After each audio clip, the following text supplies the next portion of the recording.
Hey there, Brian Fitzgerald here with O'Rourke Hospitality Marketing. I want to do a quick video today and talk more about why you might need a new website. There are a lot of considerations. In this video, we're going to talk about SEO, search engine optimization, and the considerations that you might want to look at there to help determine if you need a new website. If any of these apply to you, then that might lead you down the path of saying that you do need a new site. The first thing we'll look at is speed, site speed and performance. This is on the screen here, the Google page speed tool. You can find this site, plug in any URL, and it will give you results. Here, this is a desktop result. This property is a 17 out of 100. There's a mobile score as well, 14 out of 100. Those are not good. So there are things that you can do from a development standpoint to potentially improve that. However, depending on the age of your site, there may be limitations as far as how much improvement you can gain, and so that might lead you towards a new site being a platform that'll get you a better speed and performance. This is something that Google and other search engines are looking at very strongly. It's a big component of their search results and determining who should show up. So site speed and performance. The other piece that's related to this is what are called core web vitals.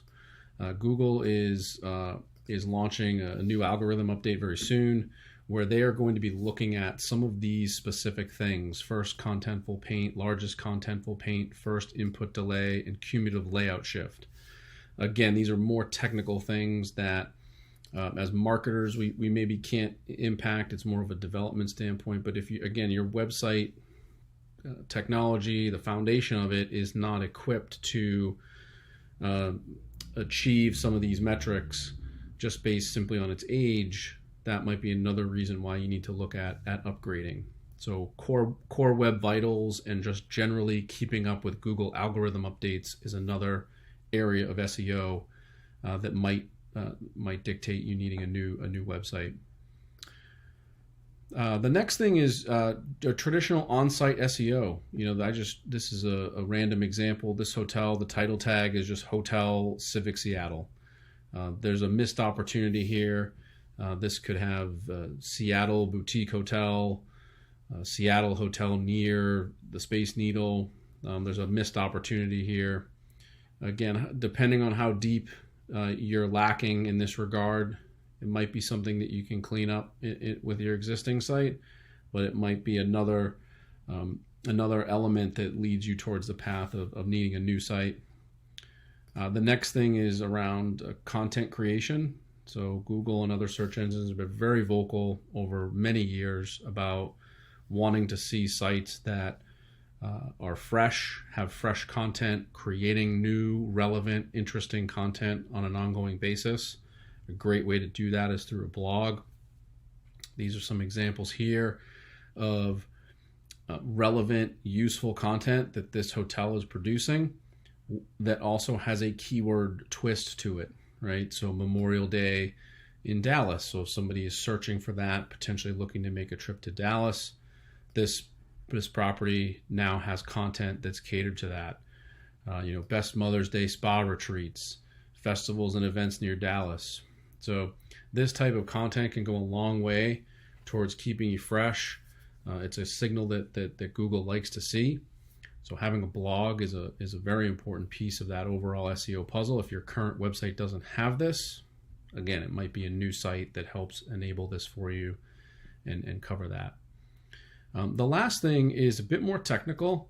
It's what I would call schema or structured data.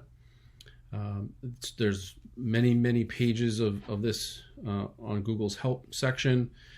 Anytime you see star ratings or reviews or a time like this, or the number of, in this case for recipes, the number of calories, anytime you see this for hotels where there's a rating, number of reviews, price ranges, this is structured data that's being provided to Google in a format that they know what to do with it. This is more behind the scenes, but again, going back to your current website, if your current website platform is not built in a way to enable this type of information or provide this type of information, it could be another gap within your overall SEO strategy. It is more technical. It comes comes down to this information that's in your code. But again, it's structured in a way that Google understands it and knows what to do with it. And if all other things are equal between you and your comp set, and you're doing this and they're not, that could be that one simple leg up that you have to get some additional visibility for the keywords that you're competing for. So again, when thinking about, do you need a new website? Is it time to redo your website? SEO is a big angle that you should be thinking about and looking at. And as we've covered here, there's a good 4 or 5 different things to look at. And if you find yourself deficient in all of those areas, then a new website is probably definitely the way to go. If you're thinking about that or would like some help in trying to evaluate this, please do get in touch. We'd be happy to help you out.